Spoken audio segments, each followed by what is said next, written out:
July 19, 2024 పర్వత శిఖర అనుభవం యొక్క రహస్యములు. సువార్త ప్రకటించుచు, సమాధానము చాటించుచు, సువర్తమానము ప్రకటించుచు, రక్షణ సమాచారము ప్రచురించువాని పాదములు నీ దేవుడు ఏలుచున్నాడని సియోనుతో చెప్పుచున్న వాని పాదములు పర్వతముల మీద ఎంతో సుందరములై ఉన్నవి.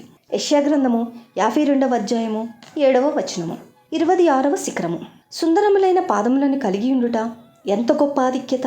శరీరంలోని అవయవములన్నిటిలో పాదములు సౌందర్యము లేనివై ఉన్నవి. అయితే మన స్నేహితులకును ఇరుగు పొరుగు వారికి రక్షణ వర్తమానము అందించుచున్నప్పుడు సుందరమైన పాదములు మనము పొందగలము. ప్రతి విశ్వాసియు ప్రభువైన యేసుక్రీస్తు యొక్క సాక్షి అయి ఉండవలెను. వాక్యోపదేశకుడుగాను బోధకుడుగాను ఉండుటకై తర్ఫీదును మనము పొందనవసరము లేదు. ఆయన సహాయముతో పలికిన కొద్ది మాటలే కొందరికి రక్షణను తేగలవు. నీకు సుందరమైన పాదములున్నవా? లేనట్లయితే నీకిమ్మని ప్రభువును అడుగుము.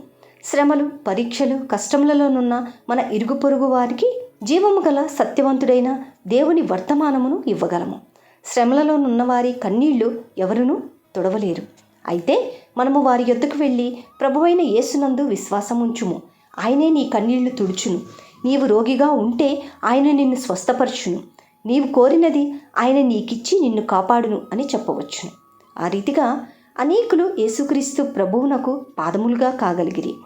అక్కరగల ప్రజలందరికీ జీవము గల దేవుని యొక్క వర్తమానములు శక్తితో చెప్పవచ్చును. అట్లు చేయుటకు ఎక్కువ జ్ఞానము, తెలివి యొక్క అవసరత లేదు. మరి నీ సంగతేమి? నీవు వికారమైన పాదములు కలిగి ఉన్నావా, లేక సుందరమైన పాదములు కలిగి ఉన్నావా?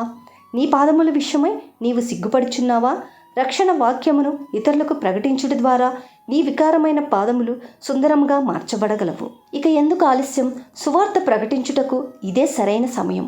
దేవుని సమయంతో మీరు మాట్లాడే ప్రతి మాట ఇతర జీవితాలను వెలిగిస్తాయి. ఆమేన్. Praise the lord.